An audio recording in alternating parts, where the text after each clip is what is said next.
Hebrews chapter 11. Now faith is confidence in what we hope for and assurance about what we do not see. This is what the ancients were commended for. By faith we understand that the universe was formed at God's command, so that what is seen was not made out of what was visible. By faith Abel brought God a better offering than Cain did. By faith he was commended as righteous when God spoke well of his offerings, and by faith Abel still speaks, even though he is dead. By faith Enoch was taken from this life so that he did not experience death. He could not be found because God had taken him away. For before he was taken, he was commended as one who pleased God. And without faith it is impossible to please God, because anyone who comes to him must believe that he exists, and that he rewards those who earnestly seek him. By faith Noah, when warned about things not yet seen, in holy fear built an ark to save his family. By his faith he condemned the world and became heir of the righteousness that is in keeping with faith. By faith Abraham, when called to go to a place he would later receive as his inheritance, obeyed and went, even though he did not know where he was going. By faith he made his home in the promised land like a stranger in a foreign country.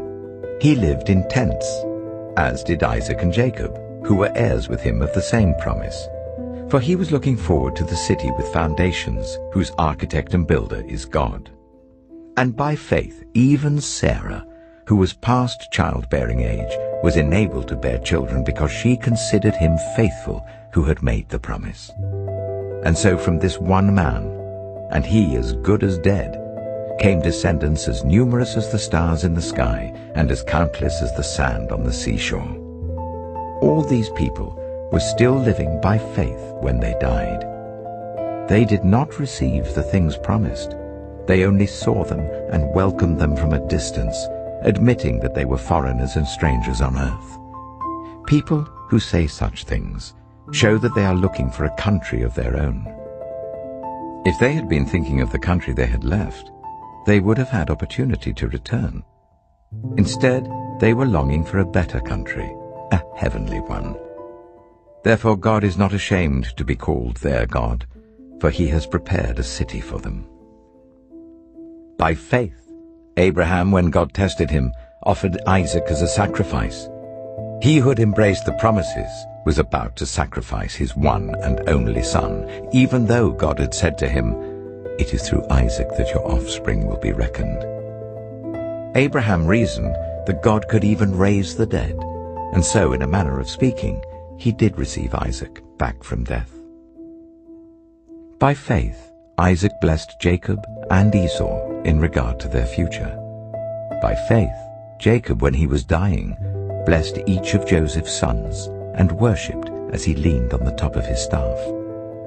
By faith Joseph, when his end was near, spoke about the exodus of the Israelites from Egypt and gave instructions concerning the burial of his bones. By faith Moses' parents hid him for 3 months after he was born, because they saw he was no ordinary child, and they were not afraid of the king's edict. By faith Moses, when he had grown up, refused to be known as the son of Pharaoh's daughter. He chose to be ill-treated along with the people of God, rather than to enjoy the fleeting pleasures of sin. He regarded disgrace for the sake of Christ as of greater value than the treasures of Egypt, because he was looking ahead to his reward.